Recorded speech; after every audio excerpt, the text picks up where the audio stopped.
Okay, so do you want to get to like the best shows of 2022 in our opinions? Let's get to our best. Do you want to tell me your number 5? My number 5. Let me bring up my list here real quick. My number 5 is a little known show with Josh Brolin, and it's on Amazon actually. It's called The Outer Range. Let me see if I can bring this up real quick. Oh yeah, I've seen the ads for that. I have not watched it. Yeah, Outer Range was very well acted. I really liked it. Basically, for those of you who don't know, it's essentially a show about Josh Brolin, and he plays this man, Royal Abbott, who owns a ranch, I believe in Utah. Let me make sure it's Utah. And I'm sorry, not Utah, Wyoming. And the synopsis here is he discovers a mysterious black void in the pasture after the arrival of autumn, and there's a woman who comes into town and she has connection with this whole situation, and it's very well acted, great premise. I don't know, it's just something about the show that really like kept me excited every week. And Josh Brolin, once again, he's the GOAT. There's also, if you watch the show, you'll know what I'm talking about. There's also one of the grossest kissing scenes I've ever seen. Oh yeah, it's pretty over the top. I kind of want to show you real quick. Unless you want to watch it, the show. But I highly I mean, if you recommend it, you say it's on Amazon. It's on Amazon. Yeah, it's a science fiction neo-western, and Josh Brolin is the main guy. And a really great acting all around, fun premise, and I may check it out. It's the other premise of the show is it reminded me a lot of the I don't want to say the Capulets and the Montagues or whatever, but what's the American family, the two families that did Moonshine? They're out of West Hatfield and the McCoys. There's a lot of Hatfields and McCoys going on here as well with the main character's family and this other family. But no, it's super fun. I really enjoyed it. Shout out to my boy Bear for the recommendation. And Outer Range on Amazon. Okay, so your number 4. My number 4, I'm going to give it to, and I know people are going to get upset with this, but it's Better Call Saul Season 6 Part 1, not Part 2, and I'll tell you why. Did you watch Better Call Saul, by the way? No, but I think it's hilarious that you're, like, specifically saying, like, just this part, not the other part. So they split season 6 into 2 parts. I believe season 6 has 6 or 7 episodes, something like that. Season 6 part 1 is awesome. It's great. It ends beautifully. And then season 6 part 2, the first 2 episodes are awesome. But spoiler alert, I personally think the show dies when Lalo dies. Lalo is probably one of the best villains we've gotten in a long time on TV. It's just such a great villain. Believe it or not, Lalo, the actor, I believe his name is Tony Dalton. He's actually in what's Hawkeye's protege? Fuck, forgot her name. Hawkeye girl. Are you talking about Kate Bishop? Kate Bishop. Tony Dalton plays Kate Bishop's mom's boyfriend, who we thought was like the real killer, but he wasn't. He was just goofy. Oh right, yeah, the swordsman. He's Lalo in Better Call Saul. He's great. I love him. But the moment he dies, that show ends for me, and it focuses on Saul, and it's all in black and white, and whatever. Don't give a fuck. Yeah, because there's also that split timeline wise, right? That one's all the way where he's Gene, yeah. But no, season 6 part 1, great. Everything about it was fucking phenomenal, and this is how a prequel should be done. This is what I was waiting for the entire time, and it delivered. So that's my number 4. You know, it's funny. Like your my number 3 is actually The Boys season 3. I really like this season, and you know what's funny about this show is that like every single time, just when I don't think they can go the extra mile with how fucking insane and crazy things get and how gross things get, then you have a man going inside another man's penis and then expanding and exploding this guy, and then poor Mother's Milk getting huge amounts of jizz all over him at the orgy party. It's just fuck, man, just fuck. Holy shit, this goddamn show is. And then Head Popper and just so much. Oh my fucking god. And I love it. Such a great show. People really should be watching this show. It's so good. The extra irony is about how a lot of the fans of the show think like There's the irony of the show is that a lot of the fans of the show don't understand and know that The Boys is making fun of them. It's kind of like how with Rick and Morty, like a lot of the viewers think they're Rick, but they're really Jerry, you know? So Oh yeah, absolutely. Absolutely. But no, my number 3 is The Boys for basically the same reason you said. What's your number 2? My number 2, to no one's surprise, is Andor. Andor, the best Star Wars show that totally does not feel like a Star Wars show.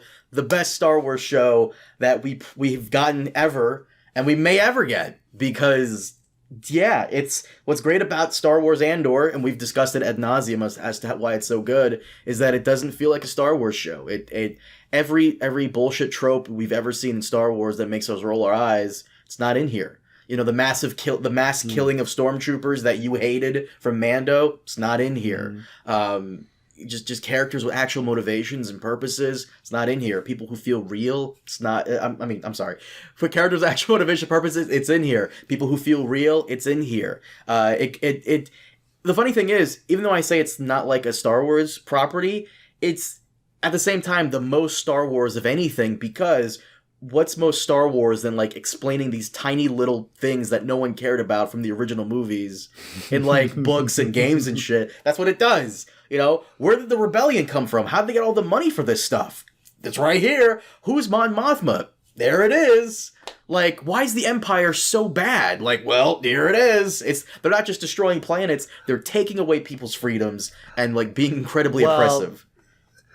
To be fair, they're explaining the big things rather than the little things. That too. Right? That too. Like, that's the thing. It's like Solo was like, where did Han Solo get his blaster from? Who cares? But this is actually asking the big questions. How did the rebellion actually get their money? You know, how did, you know, like, why do people hate the Empire? Like, these are, you know, those are actually like much more important questions to explain. See, you say they're big questions. I say they're little questions, because who really cares about that when you're watching Star Wars? All you want to see is lightsaber go brr. That's really all people are there for, and that's fine. That's fair. You know, you want to be entertained. That's cool. But, you know, nerds like me who spend hours upon hours late at night looking up on Wikipedia as to why, you know, this lightsaber looks the way it is and the fighting styles of Jedi. This is cool. This is like my jam. This is what I really like. And, no, Andor. It also has one of the best speeches ever given by a character in television.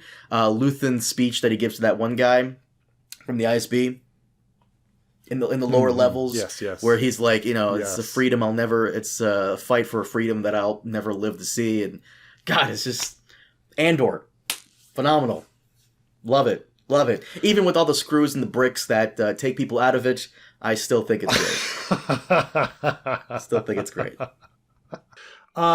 Yeah, what's your number 1? So before number 1, I do want to give honorable mentions of shows. Honestly, these probably should have been like my 10 through 6. But these are really good shows that came out that I really liked this year. Star Trek: Strange New Worlds, love it. This is what Star Trek should have been back a couple of years ago. Discovery, I'm just really bored by Star Trek Discovery.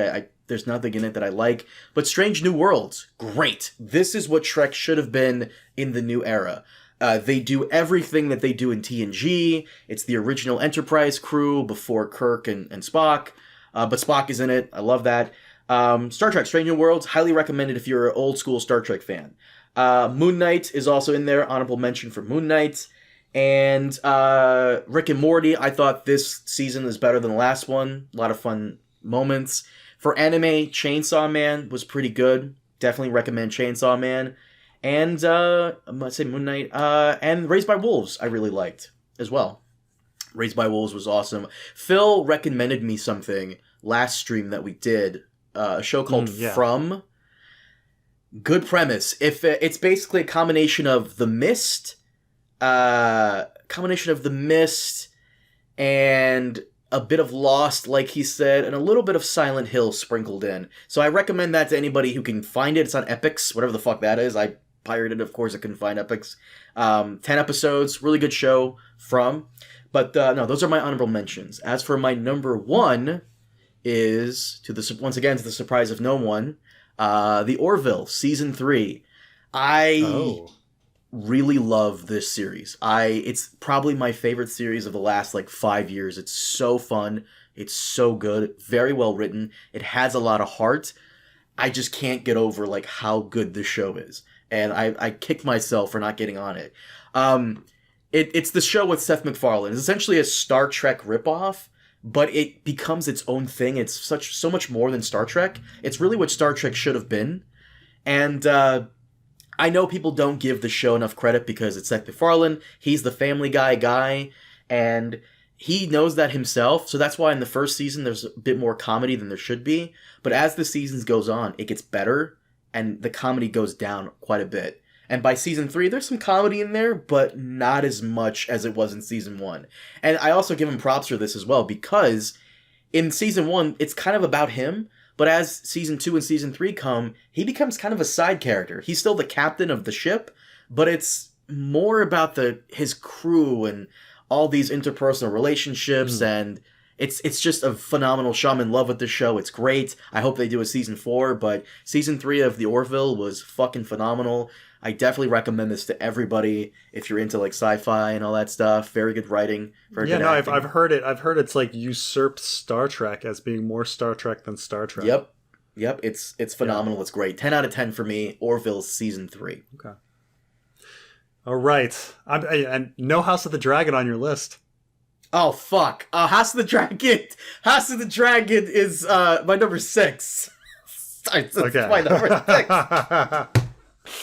That's mine was number 6. Yeah. I'll put it number 6. Sorry. That's what I was when you didn't name it. And you're counting down to number 1. I was like, oh, is this number 1 going to be? And I was like, no. Oh, it's Orville.